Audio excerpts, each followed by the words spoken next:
Hello everyone and welcome back to another tutorial for the Hitman 2 game. In this video, I'm going to show you how you can disable the background dialogues within the game. So let's get started right away. First of all, open up the Hitman 2 game on your device, and once you are taken into the main menu, just go into the options menu at the top right corner. Once you click on options, just click on audio, and now you will see various different audio options.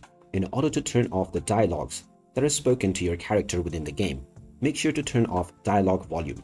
If you set this all the way to 0, then the in-game dialogue will not appear at all. You may also make it less loud so that the noise will just stay within the background. After choosing your desired volume level for your dialogue, you can simply go back and your changes will be saved. Now you can start your game with your chosen dialogue setting right away, and you may come back to this menu at any point of time to change it in the future.